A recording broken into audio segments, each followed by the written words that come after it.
let's learn how to hold the violin and place the fingers down. Again, we're going to be very careful to hold it correctly with the left palm against the shoulder of the violin, the thumb on the back, and fingers on the tops.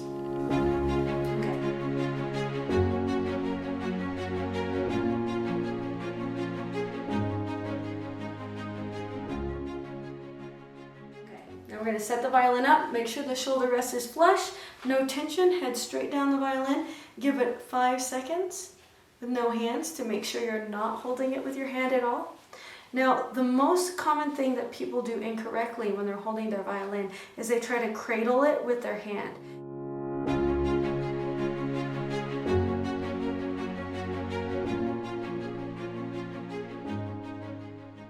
It's really important not to do this. Why? Because we're going to actually need to play up and down the violin, and we're going to need your hand to be free. If you're busy holding the violin up, that's going to make some pretty bad sounds.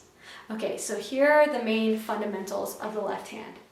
The thumb goes straight up and down with the squishy part, the pad, touching on the side of the neck, just like this. About 1 inch, a little less if you have a smaller violin, about 1 inch from the nut.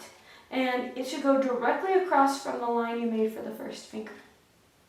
So the thumb goes straight up and down. But do you notice how my arm is straight? My arm is straight. I have a straight arm. My wrist doesn't bend this way, or sideways. I don't want to ever bend my wrist sideways. I want to keep my arm totally straight like this. Nice and straight and out. With my palm straight as well. I never want to bring the palm up like I'm holding a serving platter. I want to have my arm straight like this. I'm going to set the thumb straight up and down. Now here's the second most commonly missed position on the violin. When we talk about your left hand, the fingers of your left hand from the basal joint, the base joint, the knuckle here, the big joint that connects your finger to your hand, this joint here, right here, the entire finger needs to stay above this fingerboard, which means at no time does any portion of your first finger move below the neck of the violin. So what you need to do is you need to make sure this joint here sits as high as the nut of the violin like this. This is correct, lower is incorrect. If I'm lower, then my arm is on the outside of the violin. My arm always belongs on the inside of the violin. The only part of the arm that gets to be on the outside of the violin is the thumb. The thumb keeps you held on the violin.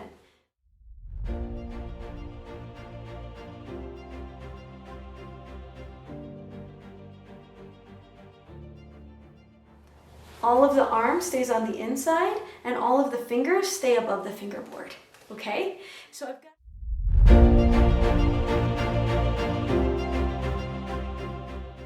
I've got to keep the fingers above the fingerboard. Now, we're not going to have our hands straight out like this all the time. We're going to turn it in towards the violin to place the fingers down.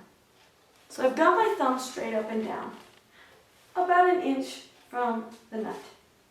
Now, I've got my arm straight and on the inside of the violin, and I've got the index finger basal joint, the base joint, as high as the nut. It looks like this. Do you see how my index finger is back further than my thumb? That's very important.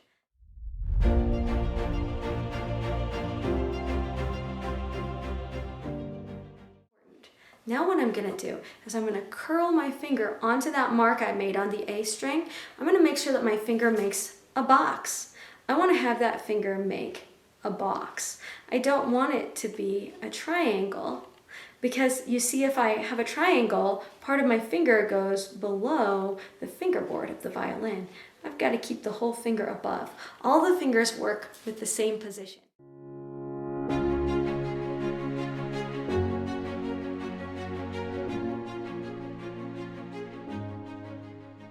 So my second finger makes a box, my third, and my pinky also makes a slight box. That'll be easier to see if I hold it in a normal position, like this. You'll notice my second and third finger touch each other. Between the open string and the first finger, I have a whole space, a whole step. Between the first and second finger, I have a whole space, a whole step. Between the second and third, I touch, and I have another space to the pinky, We don't need to worry too much about the pinky right now. We'll come back to it soon. The most important thing is to get the first finger placed correctly. And we need to remember a couple things about our fingers, our arm, and our hand before we lock in the first finger. So the first thing is the thumb is the only part that belongs on the far side of the violin, and it needs to gently touch with the pad. And you need to make sure that the thumb isn't too high. If the thumb comes above the violin and curves over, I lose my hole below the violin. I need that hole to be able to shift back and forth. If I'm up here, I'm going to be stuck. So I need to have the thumb with a small hole. Now I need to bring my arm to the inside of the violin. I need to be able to see my elbow through the crook, through the hole here. And then, once I can see my elbow, then I'm going to place my first finger bass joint nice and high until I can make a square with my first finger. Everybody's fingers are different. So some people, it may be too high if you have your joint that high. You need to make a box, and that first finger needs to hit on the tip. And what we want is we want to hit on the very tip of the finger and not the pad. So instead of hitting on the squishy part, we want to hit on the very tip. And we want the string to hit the very center of the tip of your finger.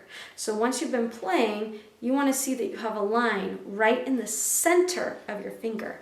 If the line's off to the side or on the squishy part, the pad, you haven't aligned your first finger properly. It's very important that we get this right. You notice how much time we're taking. So thumb straight up, elbow in. Arm straight, joint high. Once the joint is high, we're going to curl the first finger onto the mark we made or onto the B note on the fretless finger guide. We're going to make sure the top is nice and straight. And we want to squeeze down until the tip turns ever so slightly whiter or more yellow because of the pressure. Now, in order to keep our hand in position, we need to squeeze at 3 places as we're playing the violin. If all or one of the fingers are down, we're going to squeeze in 3 places. If we have no fingers down, we're going to squeeze between the thumb and the side of the index finger. So always, we will squeeze between the thumb and the side of the index finger in towards the violin. Squeeze in. Why? Because when you squeeze in, you're going to keep your hand in position and your fingers are not going to move off of their spots, off of their marks on the violin. If you don't squeeze, as soon as you start adding other fingers, the lower fingers are going to move around, and this does not sound great on the violin. Okay, so we squeeze in and we put the first finger down. And then we're going to squeeze the second finger on the tip, make sure it's centered on the string, and then the third finger. And we're going to squeeze nice and hard, and if your fingers look like this, you are correct. And we're going to start plucking 4 plucks with 3 fingers down. Make sure you're plucking on the A string and your fingers are on the A string.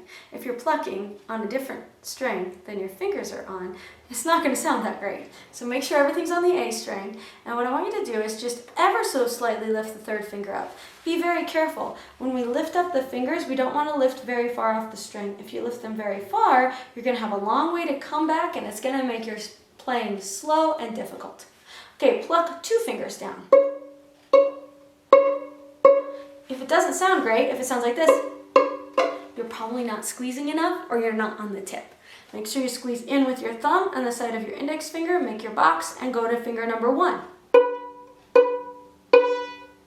And then as you go to the open string, this is the most important time to keep your squeeze. As you lift up your fingers, keep squeezed here. This is very important. Keep squeezing between the thumb and the side of the first finger.